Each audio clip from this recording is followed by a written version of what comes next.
ఓం నమో భగవతే వాసుదేవాయ. శ్రీ విష్ణు సహస్రనామ స్తోత్రంలోని 44వ శ్లోకంలో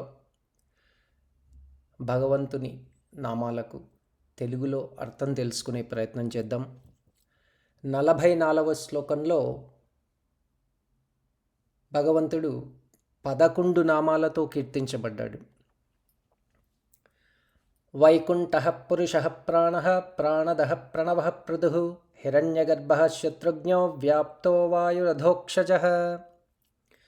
ఈ శ్లోకంలో నామాలు గమనించిన వైకుంఠః, పురుషః, ప్రాణః, ప్రాణదః, ప్రణవః, పృథుః, హిరణ్యగర్భః, శత్రుఘ్నః, వ్యాప్తః, వాయుః, అధోక్షజః. వైకుంఠః కుంఠితం అనగా ఆటంకం, అడ్డు అనే అర్థం. ఎటువంటి అడ్డు ఆటంకం లేని గమనం వికుంఠం, వైకుంఠం. సర్వత్రా సర్వదా వ్యాపించిన విష్ణు చైతన్యం అడ్డు ఆపన్నది లేనిది, అనంతంగా వ్యాపించి ప్రకాశించున్నది. ఈ నిరంతర వ్యాపన భావమే వికుంఠం లేదా వైకుంఠం. ఈ భావాన్నే శ్రీకృష్ణుడు మహాభారతంలో మయా సంశ్లేషితా భూమిరద్భిర్వోమచదా వాయునా వాయుశ్చ తేజసా సార్థం వైకుంఠత్వం తతో మమ అన్నారు. సర్వచరాచర సృష్టికర్త పరమాత్మ.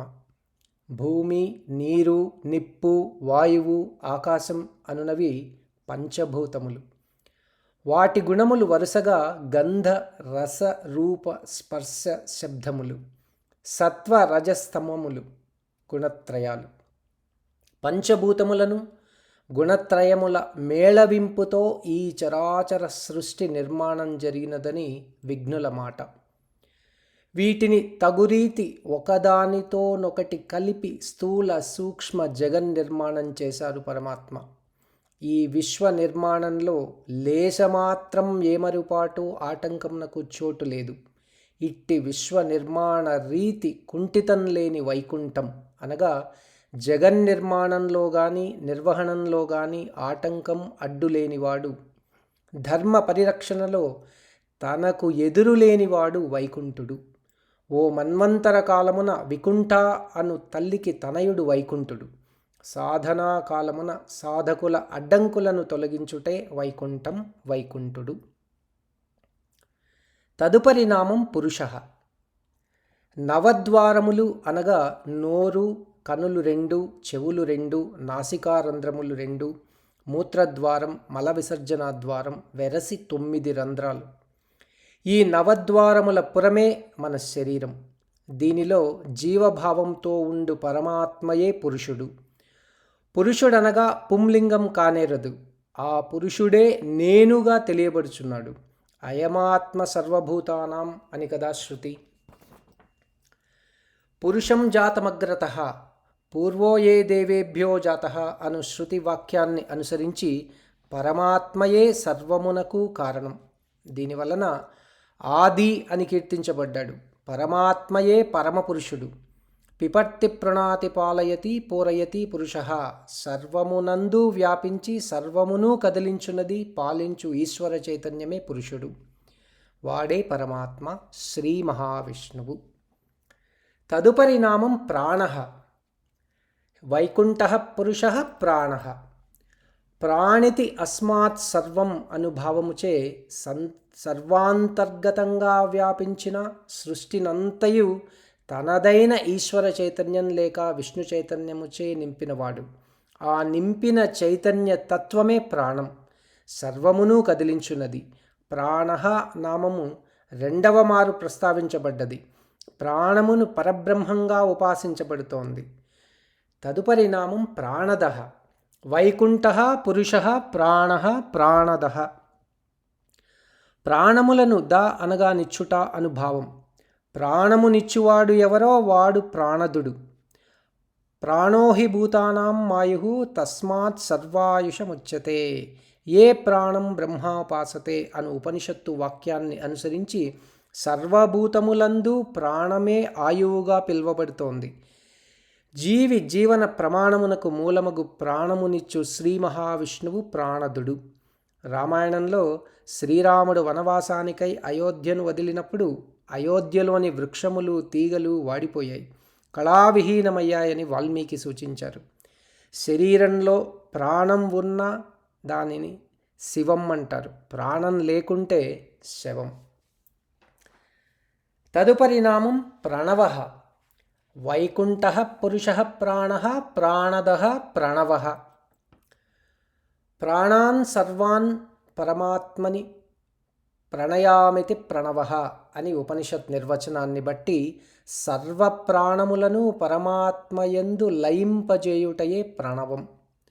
ప్రాణవః భవజలది అనగా సంసారం నుండి చక్కగా దాటించి ముక్తినిచ్చున్నది ఏదో అదే ప్రణవం, తారక బ్రహ్మం. ఓంకారః స ప్రణవః యః ప్రణవః స సర్వవ్యాపీ స ఏకః తత్పరబ్రహ్మ. సర్వత్రా వ్యాపించినట్టి పరమాత్మయే పరబ్రహ్మ. ఆ పరబ్రహ్మ నాద రూపమే ఓంకారం. ఓంకారమే సర్వవేదసారం, స్వరూపం కూడా. ఓమిత్యేకాక్షరం బ్రహ్మ అని కదా శృతివాక్యం. మాంగళ్యం పావనం ధర్మ్యం సర్వకామ ప్రసాధనం ఓంకారం పరమం బ్రహ్మ సర్వమంత్రేషు నాయకం. అంటే మంగళకరం, పావనం, ధర్మస్వరూపం, సర్వకామప్రదం, సకల మంత్రములకు నాయకం పరబ్రహ్మస్వరూపం ప్రణవం ఓంకారం. అకార ఉకార మకార అర్థమాతృకం ల ఐక్యతా స్వరూపం ఓంకారం. ఆ ప్లస్ ఊ ప్లస్ ఈక్వల్ టు ఓం. ఓంకారం త్రిమూర్త్యాత్మకం, త్రిగుణాత్మకం, సర్వత్రికముల ఐక్యతా స్వరూపం. సర్వమంత్రములు పరమాత్మస్వరూపంగా బోధించు ఏకాక్షర మంత్రం ప్రణవ మంత్రం, అదే ఓంకారం. ఉదాహరణకు ఓం కేశవాయ నమః అంటాం. కేశవతత్వం పరమాత్మ రూపం, దానికి నమః అంటే నమస్కరిస్తున్నానని భావం. సర్వనామరూపాలు పరబ్రహ్మస్వరూపమే గాని మరొకటి కాదని సూచించున్నది, వివరించున్నది, బోధించున్నది ఓంకారం, అదే ప్రణవం. అందువలన ప్రణవమునకు మంత్రాణాం సేతుః అన్నారు మహర్షులు. ఓంకార ఉపాసన సర్వశుభప్రదం, సర్వపాపహరం, మోక్షదాయకం, సర్వభయహరం కూడా. ఓంకార ఉచ్చారణ యోగ్యత లేనివారు ఔంగా ఉచ్చరించవచ్చునని శాస్త్రవచనం. ఓంకార బిందు సంయుక్తం నిత్యధ్యాయంతి యోగినః కామదం మోక్షదం చైవ ఓంకారాయ నమో నమః. సకల వేదవేద్యుడు వేదరూపుడగు పరమాత్మ శబ్దస్వరూపం ఓంకారం. ఓంకారమే పరబ్రహ్మ, ఆ పరబ్రహ్మయే విష్ణువు. తదుపరి నామం పృథుః. వైకుంఠః పురుషః ప్రాణః ప్రాణదః ప్రణవః పృథుః. ప్రధత ఇతి పృథుః అని అమరకోశం. ప్రధ అనగా ప్రఖ్యాతి, విస్తరణ అని భావం. అణోరణీయాన్ మహతో మహీయాన్ అనుటచే అణువు మొదలు బ్రహ్మాండం వరకు వ్యాపించినది విష్ణుతేజం. ఆ బ్రహ్మాండంలో ఉన్న పిపీలికాది బ్రహ్మ పర్యంత సృష్టి. ఈ అనంత విశాల సృష్టి విస్తరణకు కారణమైనది పృథత. విస్తరణాతత్వం పరమాత్మ యొక్క విశ్వ విరాట్ స్వరూపమే పృథస్వరూపం. దానినే శృతులు సహస్రశీర్షం దేవం విశ్వాక్షం విశ్వశంభువం విశ్వతః పరమాన్నిత్యం విశ్వం నారాయణగుం హరిం అంటూ కీర్తించాయి. సాధుజన రక్షణకు, ధర్మ పరిరక్షణకు పరమాత్మ ధరించిన మీనాది అవతారములు మిగుల ప్రశస్తిని పొందాయి. అందు శ్రీరామవతారం ధర్మమునకు, శ్రీకృష్ణావతారం లీలలకు భగవత్ తత్వ నిదర్శనంగా నిలిచిపోయాయి, కావ్య భాషలో ప్రసిద్ధి చెందాయి. అదే రీతిలో వేద పురుషుడై కీర్తిగాంచాడు పరమాత్మ. సృష్టి అందుండు ఉత్తమ వస్తువులను భగవదంశాలుగా కీర్తించింది భగవద్గీత. భూరక్షణకై వేణుడను వాని భుజములను మధించారు మహర్షులు. ఆ సమయాన పృథునామధేయుడై అవతరించాడు విష్ణువు. భూమిని ఉద్ధరించిన విష్ణువే పృథుడు. అట్టి పృథు చక్రవర్తిచే ఉద్ధరించబడినందుచే పృథ్వీగా ప్రసిద్ధి పొందినది.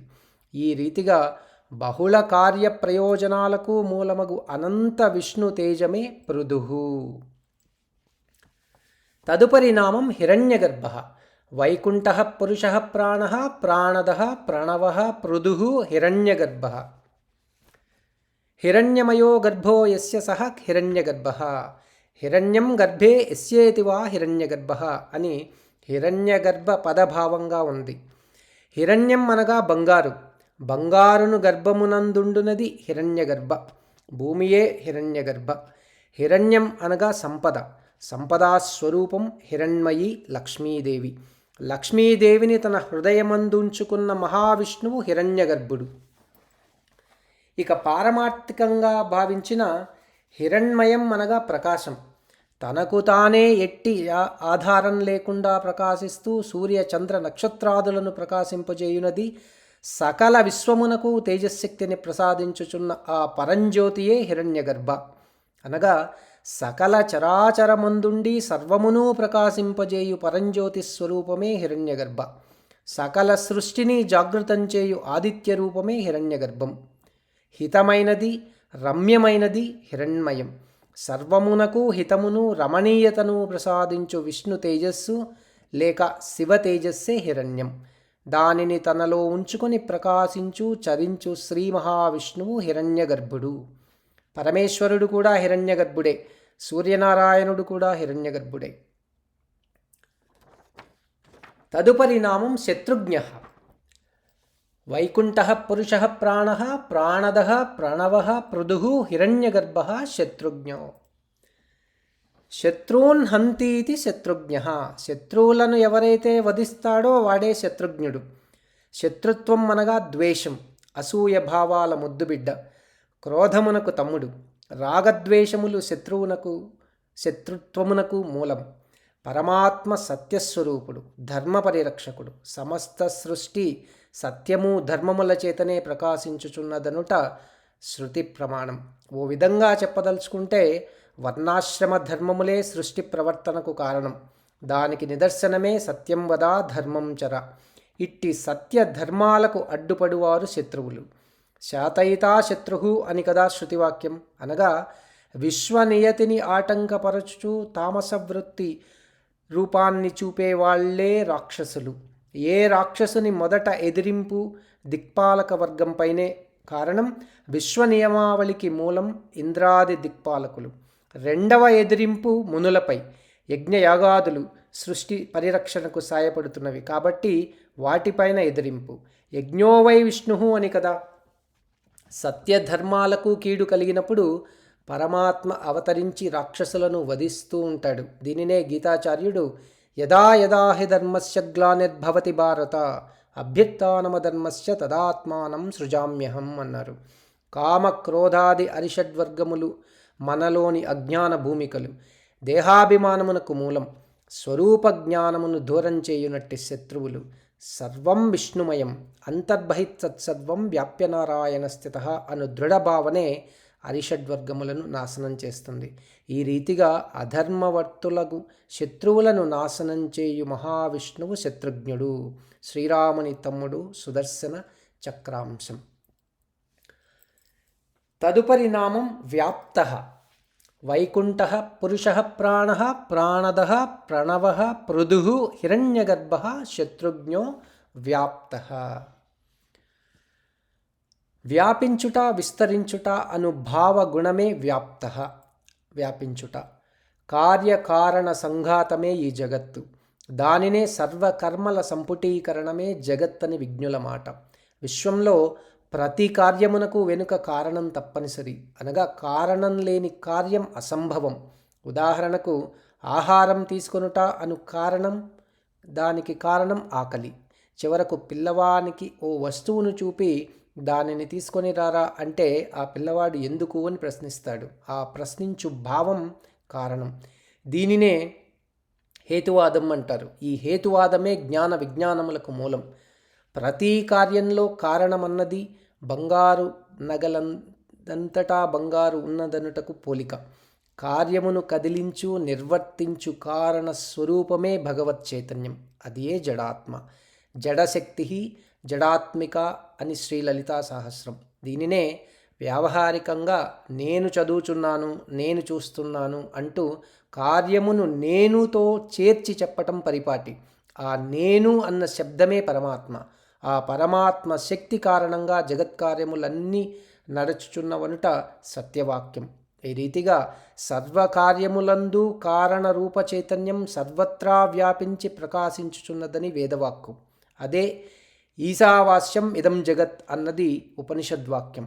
ఈ భావమును పోతన కవి మరింత స్పష్టంగా ఎవ్వనిచే జనించు జగమెవ్వని లోపల నుండు లీనమై ఎవ్వని యందుడిందు పరమేశ్వరుడెవ్వడు మూల కారణం వెవ్వడనాది మధ్యలయుడెవ్వడు సర్వము దానయైన వాడెవ్వడు వాని నాత్మభవునీశ్వరుని నే శరణంబు వేడెదన్ అన్నారు.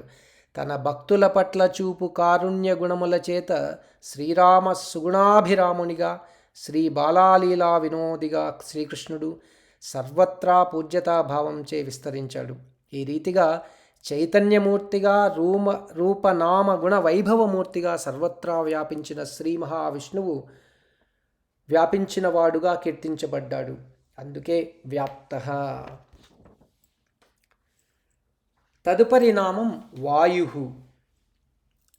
వైకుంఠః పురుషః ప్రాణః ప్రాణదః ప్రణవః పృథుః హిరణ్యగర్భః శత్రుఘ్నో వ్యాప్తో వాయుః.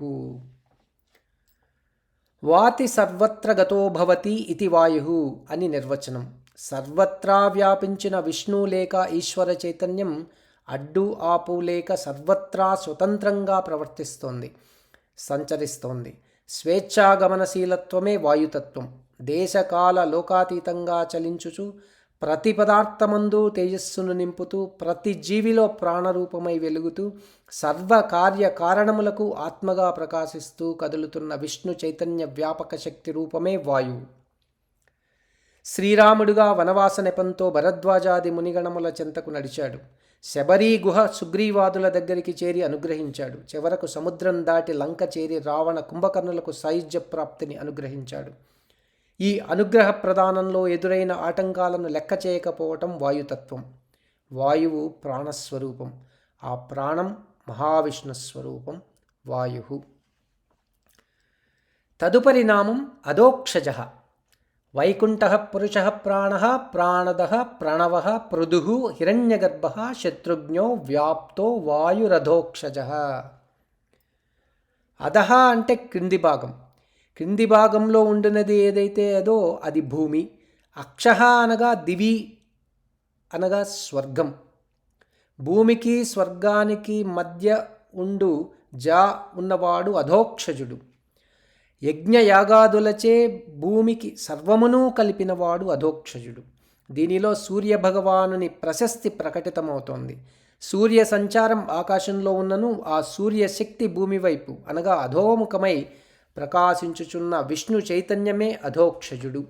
అంతేగాక అక్షం అనగా ఇంద్రియ గణములని మరొక భావన. అధః అనగా అంతర్ముఖమని అర్థం. అనగా సకల ఇంద్రియములందుండి ప్రకాశించు కదిలించు ఈశ్వర చైతన్యమే అధోక్షజుడు.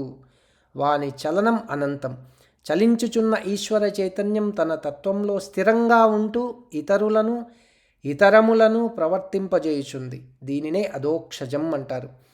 సర్వేంద్రియంతర్గతంగా ప్రకాశిస్తూ తానెటువంటి మార్పులకు లోను కాక సర్వమును ప్రవర్తింపజేయుచున్న పరమాత్మయే అధోక్షయుడుగా కీర్తించబడ్డాడు.